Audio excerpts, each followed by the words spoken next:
plus today, which is a record number for us for this spring conference. So thank you to everyone. Linda, I have to tell you, gives me some very interesting notes, and one of them says that I should tell you that even though we have 180 plus, that you will all be able to eat today, which is really an interesting statement, but I think what she means, there will be extra room and seats outside of the restaurant for everybody to be seated, and certainly everyone, of course, will have lunch today. She did that to me this weekend as well. On Sunday evening, Linda Cook sends me an email and says, "Jane, what is your plan B if Andrea does not come?" I didn't know what to answer, and I literally sent her an email back and said, "I have no plan B. I'm burying my head. I don't even want to talk about this." So, and you didn't need it. I didn't need it, yes, even with all of your travels across the country. So let's move on. We have a wonderful panel here today. We are going to keep this moving as well, and I know that there are lots of questions still from Dr. Whittaker's presentation, and I suspect there will be some from our panel as well. We do have our individuals seated in a particular order for today. I am going to ask them to briefly just go down, starting from all the way at my left, to introduce themselves and their position, and then they have all been asked to respond to one question that you will find within your program right now. And after they respond to that, then we're going to move into questions and answer from the audience. So I'm going to start all the way to my left. Our distinguished guests, we're so pleased to have them. If I could have you start with the introductions. First, I have to figure out how to turn on the mic. Hi, I'm Michelle Saylor. I'm the Assistant Superintendent at Bellefonte Area School District. And first, I'd like to say I'm honored to be here to share with you some of our perspectives from K-12. And I'm also excited to be learning more about this new assessment system, because I know, although it may sound overwhelming, I think it's something that we've been waiting for a long time through the whole K-16 and on continuum. And I was really glad to hear Andrea say the words common language. That has been one of my soapboxes for a really long time, not just within K-12, but also across the K-12 higher ed continuum. With that said, some of the things that I'm going to share in response to the question are obvious, but for whatever reasons, as a unit, we seem to fail to get beyond them to begin to solve our problems. In order to help ensure success for our teacher candidates, our new teachers, especially with the new teacher evaluation system coming our way, we need to make sure our teacher candidates are provided with not only more clinical time in the classroom, hands-on, but it needs to happen earlier. And I know as a norm, that doesn't always happen. A lot of times it doesn't happen until they declare their major, they're in their junior year, and then we start moving forward. But somehow, as a team, we need to see if we can make that begin to happen sooner. Even more importantly, we need to make sure that our teacher candidates are getting ample modeling in their classes, in the areas of articulating their thought processes, critical thinking, reflection, being able to articulate those reflections, and to be able to respond to very specific feedback. Those are skills that are critical to the new teacher evaluation system. Those are skills that our teachers need to have in order to be successful moving forward in the classroom. And I know everyone in here can't do it alone, which is why when Andrea had shared some examples about universities engaging that cross-cultural collegial conversation, how does that begin to happen in their freshman year? How does that begin to happen in their sophomore year? How does that continue to happen with the cooperating teachers once they do enter the field and begin to assume some practice? They need to be able to make connections to practice, collaborate, and acquire solid understanding of their content and what rigor means. And from a K-12 perspective, unfortunately, that's something that we see new teachers struggle with on a regular basis. They might have a really solid understanding of the fundamentals of the content they're teaching, but when you ask them to make something more rigorous, when you ask them to go deeper with their students, they struggle. They don't know how to transcend that benchmark. So I think that's something we really need to, as a team, begin to work on. Obviously, some of the things they're going to have to be much more familiar with moving into the classrooms than they were before is data, formative assessments, student work, looking at it and not only being able to read it and understand it, but apply it. What does that mean to positively affect student learning? Greater familiarity with action research is also going to be very important, especially in the face of the SLOs, which are student learning objectives, which will become part of the new teacher evaluation system. And I think we need to help our new teachers understand that that action research is an opportunity for them to look at their most challenging problems and work with their most challenging children to help find answers. We don't necessarily want our teachers coming into the classroom with the mindset, because it is part of an evaluation, they're going to look at some of the easier problems to solve. They're going to look at some of the students that are going to grow in spite of us. They really need to be able to take a risk. And that is a mind shift for some of us. Skills we need to make sure they can transfer to practice include, but are not limited to, as I said, understanding formative assessments, but also integrating technology. I saw in your fall session you have a technology class with using iPads and the mouse is dead. Our teachers in the classrooms today are expected to integrate technology, and it's not just bells and whistles.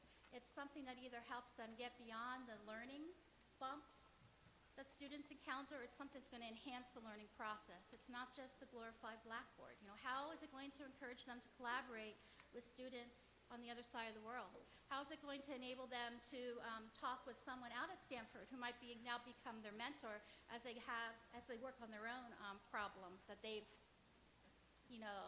detailed, they've articulated, and now they're solving.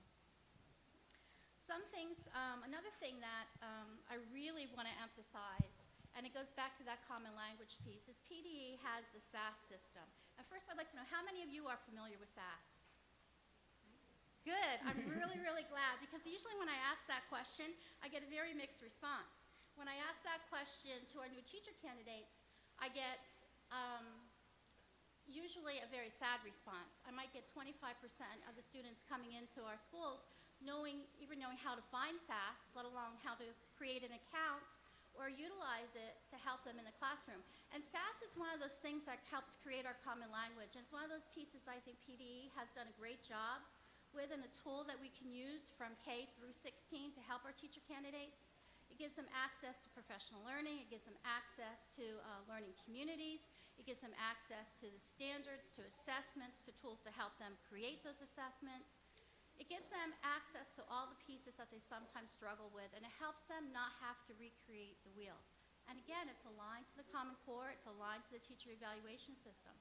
And, I've been part of many districts. I've been part of an APL district, a POL district, an LF district. Again, acronyms. All acronyms really for best practice.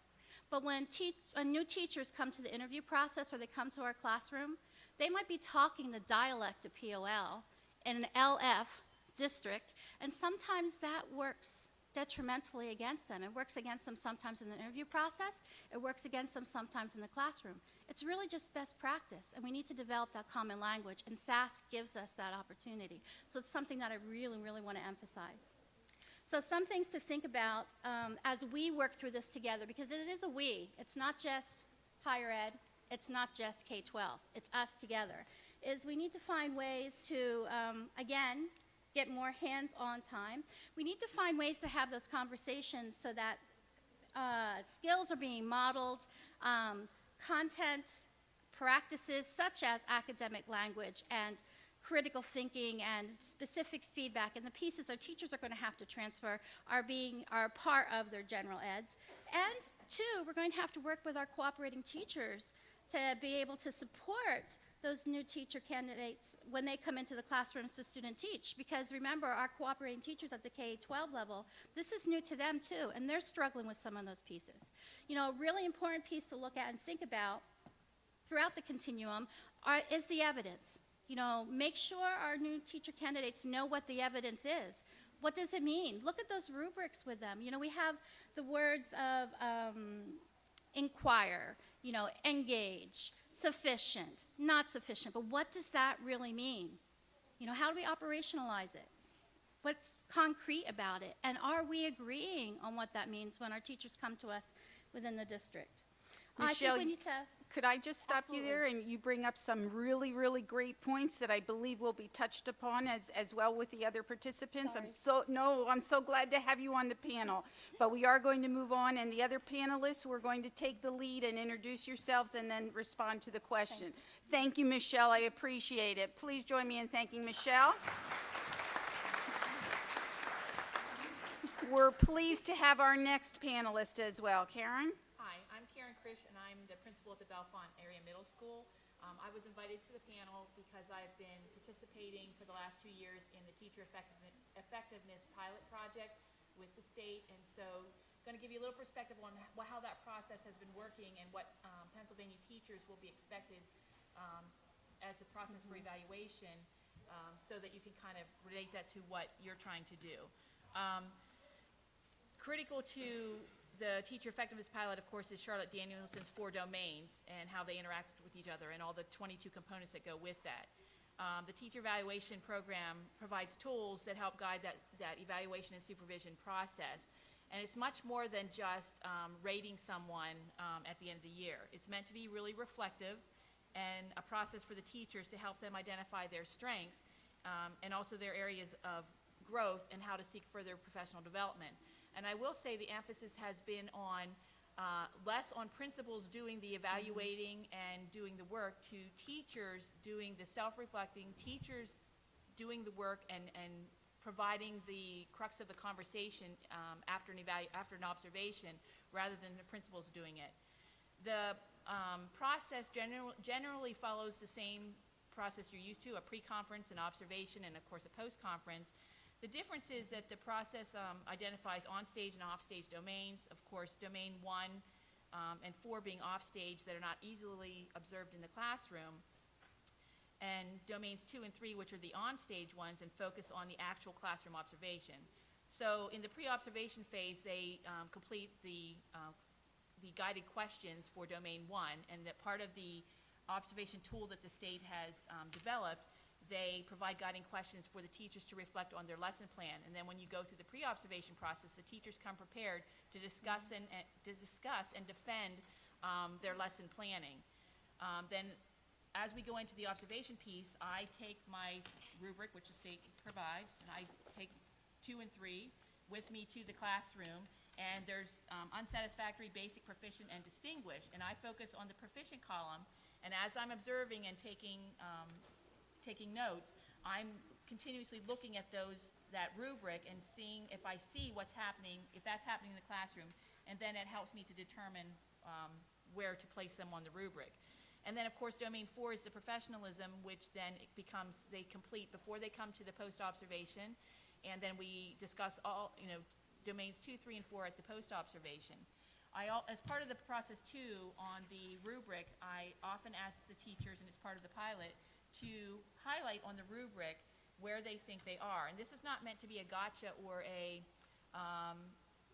no, it's not meant to be a gotcha. It's meant to be a reflective piece where they highlight, and they can highlight, oh, I think I'm distinguished in this little piece, I'm proficient in this little piece, maybe I'm going to be basic here.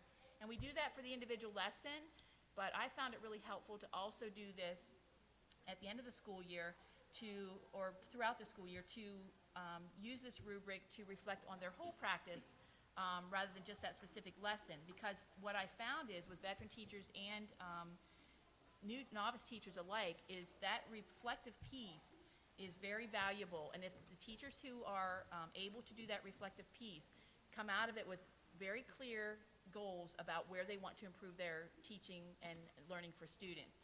And so the rubric is very prominent in the things that I do with teachers with the pilot. Let's see. One of the things that I think I see that need to be coming out of this process is that reflective piece. Mm-hmm. They need to be able to reflect on their own. In the beginning, I expect that I have to guide them more in doing that. But as they become more experienced teachers, they need to be able to do that. So the more practice they have with that reflective piece, not only reflecting, self-reflecting, but also reflecting with their colleagues. At my building, we are very much team-oriented, and teachers reflect together. And so having that piece where they can reflect with each other and then support each other and then identify professional development that they need to have, that they can then seek themselves. And oftentimes that professional development is close as the teacher next door. They don't always have to go to a class or whatever. We encourage that highly, and sometimes that's what they need. But sometimes it's as close as next door, that they can work with each other, observe each other, reflect with each other. That piece is going to be really key in the future to doing that. Now, this teacher observation piece is only 50% of the evaluation piece for PDE. The other pieces, of course, are the data piece that Dr. Saylor mentioned. So 50% is this observation piece and 50% is data. And up to 30% of that is teacher-specific data and elective data. Teachers have to know how to do action research, or they have to know how to collect data, formulate their assessments so that they can get data to assess student learning at a rigorous level. And then what do they do if they get data and the students aren't learning, or the students have already learned it? They need to know that now what piece. What do I do now? And sometimes that's where they get stuck of, now what do I do to move this to the next step? That's going to be super important whenever up to 30% of your data is data that you're producing to be evaluated on. So this ties into the things that you're doing and can prepare students for that reflective piece and that data piece, I think, are really going to be crucial. I know you appreciate this voice as much as we all do. Join me in thanking Karen, too. It's really important for us to have our educational partners in this as we embark on a new journey. It is also equally important for those of us to have representation from higher ed, which is our next panelist. George? Thank you, Jane. Good morning, everyone. I'm George Drake from Westchester University. I actually, though, wear two hats in this endeavor. I'm Associate Dean in the College of Ed at Westchester University, but I'm also in my second term as an elected member of the school board in Kennet Consolidated School District. And those two experiences together have enabled me to make an awful lot of connections that I might not have otherwise made, wearing just one or the other of the two hats. When we had a conference call last week about this session, I mentioned on the conference call that it seemed to me that the question that we're responding to today could be taken one of two ways, or could be taken two different ways, and I wanted to take a little bit of time to maybe address each way. The first way that it could be taken, I believe, is as a specific question about how can we improve the assessment of student teaching performance in Pennsylvania, and I think that makes sense within the context of the wonderful presentation this morning on edTPA, as well as all the things that we're going to do for the rest of the day here to talk about some very specific things, including what could we do in lieu of the PDE 430. So I want to spend a few minutes talking about a specific idea that I have had. And my colleagues from Westchester will recognize what I'm going to talk about, because it seems to me that we use an assessment, a unit assessment for NCATE purposes at the university, called the Teaching Internship Performance Rating, that I think could be a nice approach here. Let me run through some of it. First of all, what I would do is take the stage 4 student teaching competencies from the state, from PDE, and refine those, continue to refine those, and align them with some national standards. You know, we saw a wonderful list on the slide earlier, like INTASC and CAPE and all the SPAs. Charge institutions then with developing or aligning those competencies with performance indicators from their own institutions. So if you're an NCATE institution, you have a conceptual framework that is replete with performance indicators. We would then align those performance indicators with the competencies from stage 4. Develop then analytic rubrics, very specific analytic rubrics designed to measure those performance indicators, and then use them during the student teaching experience. Now, at Westchester, when we use what we call the tipper, we do it at 2 different points. We use it at 2 different points in the student teaching experience, at the end of the first half and at the end of the second half. And it is an instrument that is used by both, or not both, including the cooperating teacher, the supervisor, the university supervisor, and the candidate herself. All 3 of those people respond to this rubric. They come together then, and they have a conference, both in the middle and at the end. And they come to consensus over the ratings, or the performance ratings for each of the indicators. I think that would be a nice approach to use here in Pennsylvania. I think that we could also build into that the development or the collection of pieces of evidence that support those things, particularly, related to impact on student learning, the extent to which candidates engage in database decision-making to improve achievement of children. And that could also be used as a portfolio, as a means to demonstrate to HR directors and building principals and assistant superintendents the extent to which they have been prepared to have positive outcomes on P12 students. The other way I think that we think about the question is more broadly, right? So if it's a question about improving clinical practice or clinical experience in Pennsylvania, then I think there's a lot of people already doing a lot of very, very good things in that regard. And just mention a few of the things that we're working on at WCU, and I know that others are as well. Those approaches include a fairly strong set of relationships with school districts that are different than what we've traditionally done. They are built on mutual commitment. They allow for mutual outcome and benefit. And the ultimate criterion for their success, of course, is the ability of P12 students to grow and to develop. Specifically, within those relationships, we could examine more longitudinal approaches to clinical experience. For example, at Westchester, we're moving ahead in a number of districts to have a year-long clinical experience, a year-long culminating experience, which combines a traditional student teaching semester with a junior level or stage 3, if you think in terms of the field experience framework, a stage 3 field experience, fall, spring. Candidates do that experience in the same classroom. They get a longitudinal experience with the same group of students. They see them by and large through from the very beginning, first day of school, almost all the way to the end. They are selected very purposively and with a great deal of rigor. They apply to do it. They are interviewed by the HR office and or building principals and teachers.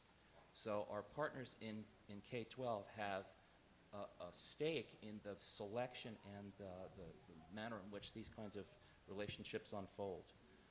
Also, we talk about, and we're experimenting with the co-teaching models, having cooperating teachers and student teachers engage in co-teaching during the student teaching semester, not asking the cooperating teacher to disappear to the faculty room for 3 weeks so that the student teacher can really spread her wings and try this thing out. That doesn't make sense to do in terms of having those P12 students not have their seasoned teacher for 3 weeks. It doesn't make sense to have the cooperating teacher not be able to be there to provide much more copious feedback to the student teacher. And it doesn't make sense for the student teacher not to be able to receive that feedback. Also, the kids benefit by having two teachers in there, working with them and allowing them to grow. Lots of other ideas. We talked a lot about the integration of technology into teaching and learning. That's incredibly important. Had a brief conversation with my colleague Sally Winserton the other day, and this just got added to my list late, talking about ethics and social justice. It would be wonderful to do a little bit more increased attention to ethics and social justice. We should be preparing candidates to be advocates for change in American public education in matters related to popular approaches to assessment and accountability and teaching and learning, as well as those who can provide continuous attention to the transformation of their students into adults who become themselves sound ethical decision makers and supporters of social justice in our society. So just a couple of specific ideas, a couple of general ideas. Jane? Please join me in thanking George. He has planted a lot of great seeds, and I'm going to move on to the next panelist. Although he appears that he may be from PAC-TE, he's wearing a different hat today. He is not from PAC-TE. Our next panelist, please. Good morning. My name is Jim Nolan. As Jane said, I'm here representing Pennsylvania ASCD. Actually, I've been a member of Pennsylvania ASCD for 25 years in the Supervision Committee. I think it's a great organization, and I'm honored to represent them, and I want you to know George was reading my notes when he was talking. I'm going to address the first part of the question, the same question he addressed. What should we do to improve the quality of student teaching experiences? I only have 3 minutes, so I'm going to talk about 3 ideas. The first is I think we need to build much closer relationships with P-12 teachers and administrators.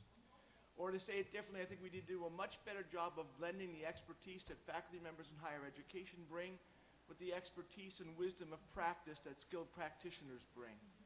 I've had the experience for the past 15 years of working in a professional development school partnership, which is a year-long program, and I can't even begin to articulate for you how much I've learned about teaching the last 15 years from working with the practitioners I've had a chance to work with. But if we wait until student teaching to build those partnerships, it's too late. I think that partnership needs to permeate the entire teacher education curriculum. I think methods courses are most effective when they're co-taught by faculty members in higher ed and skilled practitioners and are embedded in school settings. I think we need to think about redesigning and renewing our teacher education programs so that P-12 teachers and administrators can actually see themselves as bona fide teacher educators who have a stake and a role in preparing future teachers, not just people who cooperate with us. Secondly, I think we need to do a better job in our teacher education programs of redesigning field experiences so that our field experience supervisors become members of the entire teacher education curriculum. As you know, many of us employ adjunct faculty members to supervise field experiences. Those adjunct faculty members have a lot of expertise to share. They're passionately committed to preparing good teachers, but they're often also very loosely coupled with the rest of the teacher education curriculum. As a result, there's a danger that student teaching can become sort of a standalone 12-week performance test instead of a component of the teacher education program that enriches and extends the learning that occurs throughout the entire program.